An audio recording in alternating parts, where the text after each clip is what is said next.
Hello, normal service has resumed. You join me sheltering under an umbrella in the rain.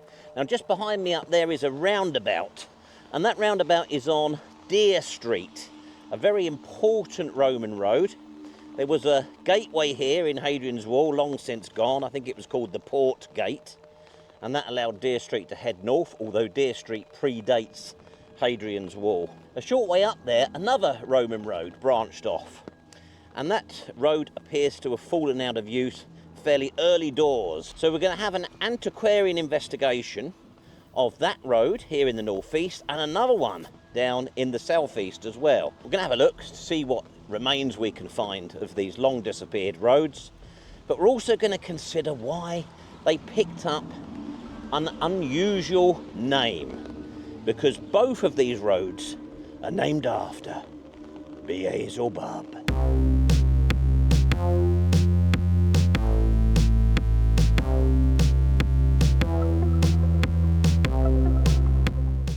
As ever, for our Roman road investigation, we'll be using Margary's Roman Roads as our trusty companion. And the road we're looking at here, the Devil's Causeway, is M87. So this unassuming bit of lane that I'm on here marks the start of the Devil's Causeway that ran from Dere Street, ultimately ending up somewhere near modern-day Berwick upon Tweed. And you may be able to see through the mist and the gloom over there the long straight course of Dere Street heading off over there, still very much in use today. I had a moment of panic when I pulled over to film this bit. I thought I'd lost my copy of Margary's Roman Roads, and I actually remembered putting it on the roof of the car before I set off. But now if you read that, obviously written in the 50s, he describes this stretch as the start of the Devil's Causeway. So we're going to try and head across country and see if we can pick up any more remnants of this road, which really has disappeared, and I'll talk more about that in a bit. There's the variously spelt Buckley Farm up there on this very straight section of the Devil's Causeway that's still in use, and there it goes onwards. The next bit that Margary refers to is here. That is apparently called Cobb's Causeway, a lovely old ancient name reflecting the fact that once upon a time you could see the Roman structure in the landscape. I drove down there twice. I was lost, and there's absolutely no sign of it now. It doesn't look in any way Roman. I did lose my umbrella on this shoot as well, but luckily those nice people at London Undercover quickly dispatched me a replacement for only £200. Now, as we come up here, you can see the Ordnance Survey line, which is largely accurate on this occasion, bringing us up to here, and that's the next bit we're going to try and have a look at. That's the next bit where Margary says there's some visible sign of the road. But I noticed here, can you see this hatching? No, not that. Hang on a second. Let's have a look. There's no public access whatsoever anywhere remotely near this. So this is the only way to have a look. And I would say, yes, that there's still some agger visible there in the landscape. I feel like I owe an apology to viewers in the northeast and Mr. Collinson in Tasmania as well. I'm not showing the northeast in the best way today. The weather is awful, and that sums up today. The footpath onto the agger is completely blocked. Oh, that's bloody frustrating. But I know you don't expect me to go clambering through all of that to show you an agger in a field, do you? Oh, you do. It has actually stopped raining, so I've just stood out there and put the pathetic little flying camera over the hedge. I think you can make it out, so you've got a little glimpse there of this very rare surviving fragment of the Devil's Causeway. Then, as we move up here to Brandywell Hall, in Margary's day, he refers to the fact that you had formerly been able to see the road here, but now you couldn't. But I notice again we've got hatching on there, so possibly, yeah, there. I'd say there's something in that. But as we move forward, it has largely gone and doesn't even have hedgerows or tracks reflecting it. It does here. Footpaths seem to, by and large, not be used. Use it or lose it. I think that's what they say, isn't it? And as we come up here, we get to Hartburn, where we rejoin me in the field. Now this is frustrating because whilst McGarry acknowledges that there's little sign of the Devil's Causeway in his book in the 1950s, the next section I've come to, he describes as having a prominent agger, but it should be coming in to this corner here. Actually, I can see it because I have a trained eye for this sort of thing, but you won't be able to. It's very, very shallow. Well, the sad thing is that it was surveyed in 1864 by a McLaughlin, and back then it was surviving quite well and was visible for significant lengths of its course. So what we're looking at now, this empty landscape where it's disappeared, is a result of 100 and whatever years of intensive farming. Now, before I send you down south to see me in my past, having a look at some more impressive remaining segments of the Devil's Highway, Britain's other Satanic Roman road, I'm just going to try one last bit to see if I can have the experience of walking on the Devil's Causeway. I can't do it. I'm going to have to try and find another way. That is impassable. This really is forgotten countryside. There's another path further down there. I'm going to go and give that a try. I've got no idea if this path is going to work. It's not clear whether there is actually a bridge to get over the Hartburn. And never mind the village of Hartburn and the burn of Hartburn. This is giving me heartburn. Down there is the river that I've got to cross. Okay, so I now know that neither of the paths would have got me to a point where I could cross the Hartburn. It would have been easier, quite frankly, to travel through this countryside in the days of Roman Britain. Oh, now I've got one of these awful slippery wooden walkways. Not very health and safety, are they? So if you look at this over here on the map, so you can relate it to the LiDAR on the right-hand side of the screen, and we'll bring that over onto the line of the Devil's Causeway. And as you can see, it's not really showing, is it? Maybe a bit there. If I'd have remembered to pack my pontoon bridge, this is what I would have reached on the other side of the river, a stretch of bridleway basically on the road alignment. Beyond this, it's much the same, long stretches where there's nothing left in the landscape at all, some tracks here and there, bits of agger, stretches of minor and major roads following its course. Oh look, there's some cup and ring marks there. Bingo, that's another video. Eventually, the known course of the road stops here, just shy of Tweedmouth. Despite its disappearance from the landscape, there have been some digs revealing its stones, and if anybody has a copy of this long out of print book by T.H. Rowland, I'll pay the going rate, 15 quid. No, I'll tell you what, I'll go to 20. Over to me in my past on the Devil's Highway. Now, this is where it gets confusing because you've just been listening to me in what is my future. We don't always film these things in order, you know. Now, you may notice behind me here, we've got Roman stonework there in this embankment. And there is literally Roman stones. There's a bit of Roman tile there, look at that. It also gets confusing because the next segment that you're going to watch I filmed yesterday, and it was blisteringly sunny, thus my tweed shorts today. It's actually cold today. It looks like it's going to rain. I didn't bring an umbrella with me because I didn't think you needed apparatus, or is it apparati, like that where I am today. You've guessed it, I'm down south. So our second Satanic Roman road is in the south, and as I come along here, you might start to get a bit of a clue as to where I am. And I'm sure a bunch of esteemed amateur antiquarians like yourself have guessed where I am.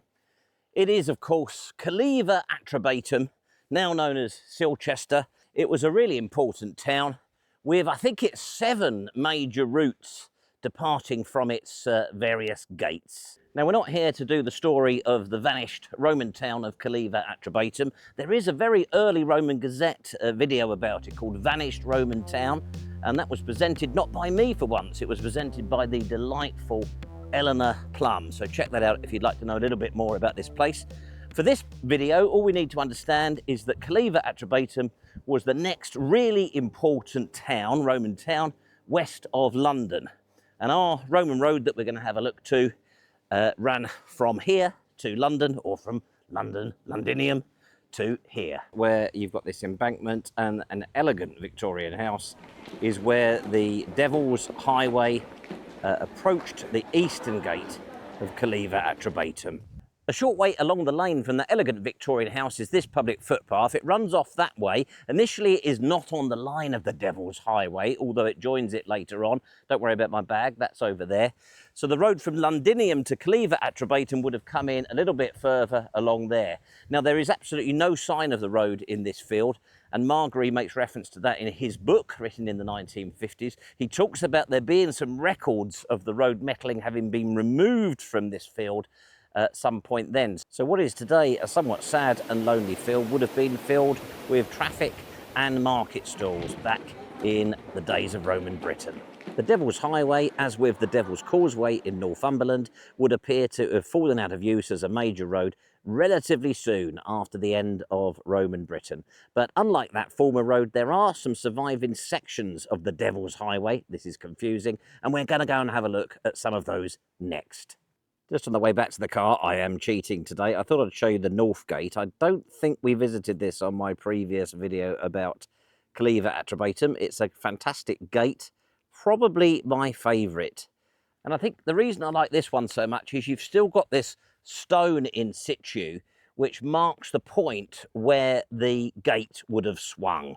And some absolute dimwit has graffitied on top of it. And on the other side of the gate, you've got this really lovely band of stone. There's something about the stone here. They brought it from miles away, right over the other side of Bath or something, which indicates the prestige of Calleva-atrebatum. A little bit uninspiring, I know, but please don't be cross with me. As you'll see in the next much sunnier segment, I did a lot of walking. And don't worry, my bag's over there in the back of the car, by the way. So this is the other side of that field that we looked across, and this is the first point where the Devil's Highway exists in some form as a minor road after leaving Calleva-atrebatum. Next, I'm going to drive up that minor road, and at the end of that, the Devil's Highway continues as a sort of byway. Bit of a jarring edit cut. I couldn't be bothered to film the car arriving, so I've got to the top of that lane that is sort of approximately on the line of the Devil's Highway, and we're going to head off over here and have a little explore, to use that vulgar YouTube term. Always interesting when you get this sort of misalignment when you're following Roman roads, particularly down south. You can see the lane over there. It's not exactly following the alignment, so there's been some movement over the centuries, but we shouldn't be too surprised about that. So you've had a look, presumably, at some bits and pieces of the Devil's Causeway in Northumberland. Of course, I haven't filmed that yet, so I presume that's going to go okay. And now here we are following a unimproved section of the Devil's Highway in Berkshire. Have you had any thoughts yet as to why somewhere down the line, somewhere down the centuries, it picked up this association with Beelzebub, Old Nick? This is really quite a serene setting, and that's one of the things I've always liked about Silchester. Despite what it's surrounded by, it has an atmosphere to it. I'm going all mumbo jumbo again. A burnt out and graffitied van on a Roman road. Of course, as serene and attractive as this is, heavily wooded, sort of straight trackway through the Berkshire countryside, it in no way reflects what the Devil's Highway would have been like as a Roman road. They wouldn't have had all of this foliage at the side of the roads. It would have been kept clear, and the ditches would have been kept clear. I've got about an hour and a half of daylight left.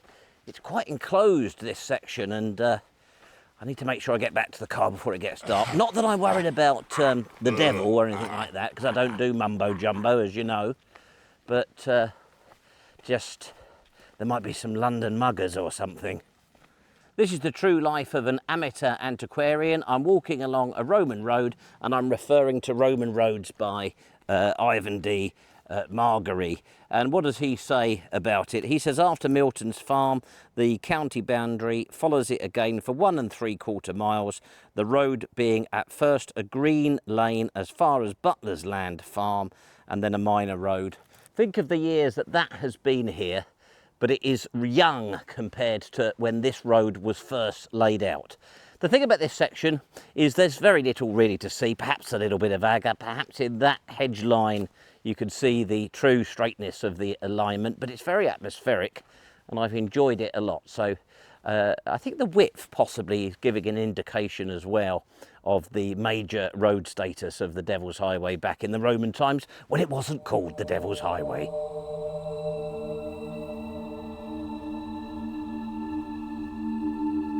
Goodness knows what time of year you're actually going to get to see this, but as you can see from the wearing apparel, it's a warm day here. It's late August and I'm down south. So today we're going to have a look at another part of the Devil's Highway, probably the longest and most well-preserved section. Here's the Devil's Highway lost in the woods there. You can see the agger quite clearly. If you're going to try and find the Devil's Highway in Swindley Forest, as you walk in from the east, it's when you get to this sign that says the lookout that you are then able to pick up the Roman line. And it's here, straight and true, in a Roman cutting going up the hill. It is quite incredible to think that this landscape has changed so dramatically since the 1950s when Margery was here, describing it as a open heathland, a plain effectively, and now it is heavily forested. The sandy soil that you walk through reflects that sort of origin as heathland, and in the areas where the forest has been felled, you can get sort of an idea of what it might have been like 50, 60 years ago before all this change happened. But the really interesting thing is that almost certainly that heathland that existed here up until 60, 70 years ago was the same landscape that the Romans built this major routeway through back in the 1st century AD. The next bit after the road levels off, once you've gone through that cutting, is really pleasant, sort of sun dappled, and the road itself is unimproved here. Other sections seem to have been sort of gravelled, metalled, probably as part of the wretched forestry operations, but I know we need trees. Now there's an interesting wood bank here, which you can see is running along there. The road, there's a gap as the road runs through it, and then it continues off down there. So which came first? I don't know if you can see that, but a lot of the trees seem to have T painted on them. Is that to let people know that they're trees? But as lovely as it is, there are signs that we are close to London. This is actually dangerously close to London for me. Now the next section of road up that way is really fine, and if you look at the Ordnance Survey map, you'll see there are hatchings to indicate the agger and the side ditches. There it is behind me there, really fine section.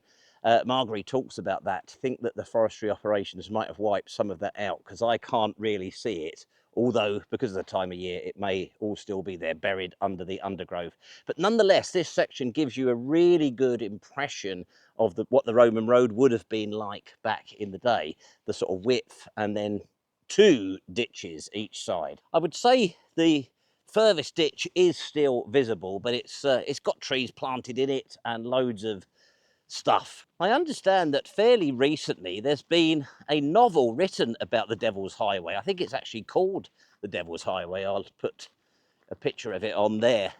It's a sort of dystopian environmental disaster novel. So I haven't read it because I don't need things like that disrupting my mental health. But I understand that it tells a story of some Roman guy hunting for hares or something on the heathland along the course of this road. And then it has a section, I think modern day, probably some trendy sort of cycling yuppies. We don't really say that now, do we? And then it goes, I think, something like 1,000 years into the future, and the Devil's Highway is still being used at that time, but it's now travelling through an arid desert as a result of global warming and all that sort of stuff. As I said, I haven't read it because that sounds pretty grim, doesn't it? But anyway, I'll put it on there and you can read it yourself if you want to get depressed. We're getting closer to Crowthorne now, and the road has been undulating up and down quite a bit. You can see the Roman cuttings there. And as we get to this bit, we have a change that has happened since Margery's time. So that overgrown, unkempt bit there is the true Roman line. You can sort of still see the agger there a bit. But since his time in the 50s, it's been diverted and there's an underpass down there. So we're going to have to venture through that. Bit worried about that given the proximity to London and you know what they say about underpasses. But hopefully I'll be okay. I don't like this very much. I hope there's no mischief makers.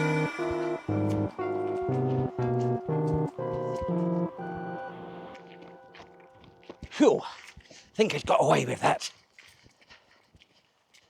Give me the Devil's Highway over Cockney urchins any day.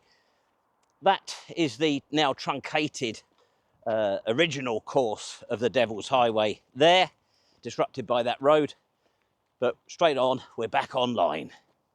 And then as the road starts to drop down towards Crowthorne, Margery talks about the ditches disappearing and cuttings appearing. What it doesn't mention is what I've just heard, which is frantic cries and screams from over the fence there. That's Broadmoor. I'll give you a little quiz, if you like, for the comments. Name 3 maniacs who have resided at Broadmoor. Anyhow, I'm off, onwards to Crowthorne. I'm not so sure the ground nesting birds are the only reason to stick to the footpaths round here. We've got search helicopters above us now as well. It's all happening here today. Now, it's interesting, this section, isn't it, that clearly has remained in use, whereas most of the Devil's Highway seems to have dropped out of use, and we presume sort of quite early doors after the withdrawal of the Roman troops. But here, it has obviously retained some use down through the centuries. You just can't imagine, can you, that the Roman constructors of this road and then the people that used it during the lifetime of Roman Britain could ever have imagined that one day it would run adjacent to one of our premier special hospitals. As we approach Crowthorne, the road has risen up and then it starts to drop down. The agger has become more pronounced. We've got Roman cuttings, terracing and embankments, and Crowthorne is our final destination for the day. Right, onwards now to Crowthorne, where there's something I'm really keen to see if it's still there. Nothing to do with the Roman road, but just the sort of thing that buzzes me up. Now, when I say buzzes me up, that was, I'm afraid, a bad pun. He talks about the road passing an electricity substation back in the 1950s, and there it is. It's still there. I'm sure I'm not alone in being an antiquarian who loves to follow in the footsteps of an antiquarian from the previous sort of generations, an esteemed one. Not unlike myself. Now, just as in Margery's day, the Devil's Highway meets suburbia here. And nowadays that's a roundabout. The road up ahead there is Bracknell Road. But I think there might still be a little bit more to trace over there before it disappears beneath the gardens. Margery describes the agger as being very clear as it climbs Circle Hill on the edge of Crowthorne, but he says the wood is scrubby. Well, the wood certainly isn't scrubby now, it's big. Anyhow, I have found it. Here it is. I doubt very much you'll be able to see it, but the agger is quite pronounced. I'm managing to follow it. I can see it sort of through the trees there, but I'm not too sure what's happening here. He talks about a cutting on the top of the hill, but unless it's changing direction slightly, maybe that is it. I don't know. Anyhow, he commented on how, interestingly, the parish boundary follows the line of the Roman road here, which is very common. That's a way of finding Roman roads. Beyond this hill, in his day, the road was running along the back of gardens. Now that's all been buried under development. I think I might be in the cutting, actually. I think this might well be the cutting, the Roman cutting. So I found that. That's good.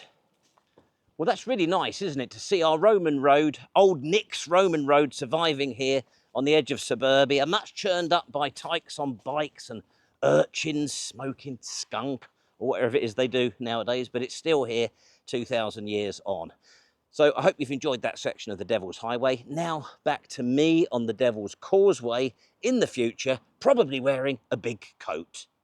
Okay, so I'm still in these woods. They, whoever they are, made me hang around to do the end bit. So I'm going to head off. It's starting to get dark. I'm not scared of the devil. Obviously, I don't believe in the devil. None of us do nowadays, do we?